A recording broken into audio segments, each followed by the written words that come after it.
Hola, buenas tardes, bienvenidos a este nuevo capítulo de podcast. Nuestro tema a hablar son los Icoterms. Mi nombre es Paula Martínez y para comenzar, ¿qué son los Icoterms? Bueno, los Icoterms son considerados como los términos que se establecen entre el exportador y el importador, o sea que son las responsabilidades.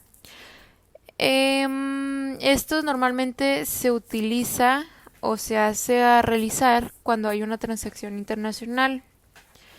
Estos términos nos ayudan a determinar las condiciones de las operaciones desde el nivel de costes hasta la responsabilidad que asume cada parte.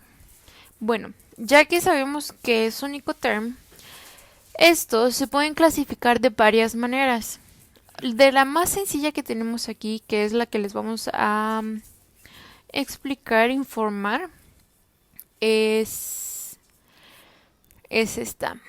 Es el Fast Free Alongside Ship. Esta es una entrega indirecta. En este caso, el vendedor entrega la mercancía en el muelle pactado del puerto de carga elegido. El vendedor se encarga del transporte de la mercancía hasta antes de que suba al barco, pero asume la gestión y los costes de la aduana de la exportación.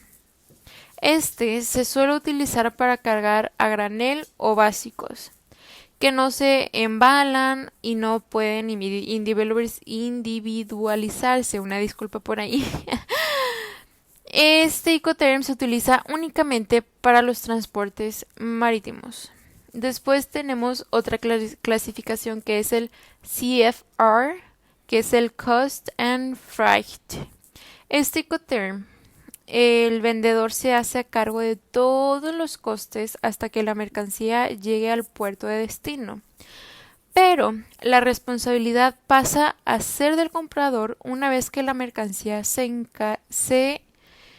eh, se cargue al buque, digámoslo así. Es diferente el momento en el que se asume el riesgo del transporte, o sea, en el puerto de embarque, y el punto en el que el vendedor asume los costos de transporte, o sea, en el puerto del destino.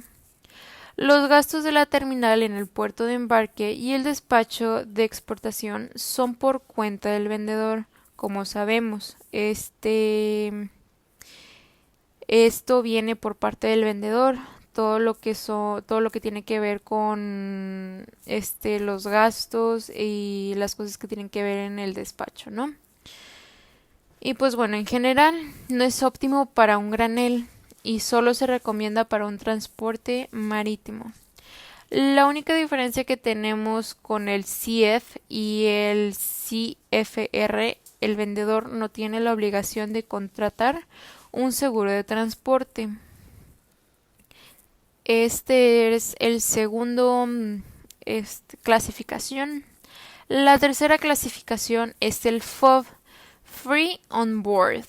En este término de Incoterm, el vendedor entrega la mercancía en el buque y el comprador es el que se encarga de contratar el transporte principal. Es de los Incoterms que más se utilizan.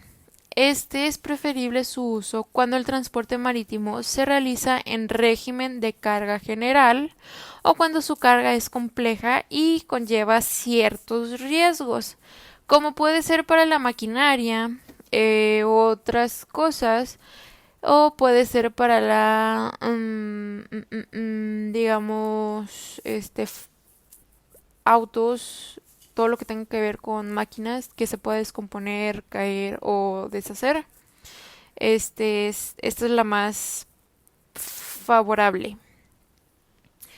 El vendedor debe suministrar al comprador los documentos que se justifican la entrega de la mercancía, además de obtener todos los documentos necesarios para realizar el despacho de exportación. Ninguna de las partes tiene la obligación ante la otra de contratar una póliza de seguros de transporte. Con el FOB se puede utilizar tanto medios de pago simples como documentarios. Funciona muy bien con el documento, puesto que el conocimiento del embarque, BL, además de ser un contrato de transporte. También sirve para transferir la posesión de mercancía, o sea, hace más fácil la transacción del proveedor al comprador cuando llega a aduana. El Incoterm número 4 es el CIF. El vendedor se hace cargo de todos los costes hasta que la mercancía llega al punto del destino. Aquí puede ser, por ejemplo, la mercancía llega a la aduana, ahí sigue siendo responsabilidad del vendedor. Y digamos que tiene que tomar otro transporte para transferirlo a la empresa. De ahí, en ese transporte, todavía el vendedor se sigue haciendo cargo de los gastos y de la responsabilidad. Y al llegar al puerto de destino, la responsabilidad pasa a ser al comprador. Los gastos que determinan con el puerto de embarque y en el despacho de exportación son por cuenta del vendedor. El vendedor está obligado a contratar un seguro de transporte que cubra como mínimo el trayecto desde el puerto de embarque hasta el puerto de destino. Hasta aquí, chicos, podemos dejar este podcast. Ya sabemos qué es un Incoterms, los tipos de Incoterms, cómo se utilizan, cómo se clasifican. Nos vemos por ahí. Buenas noches, buenas tardes o buenos días.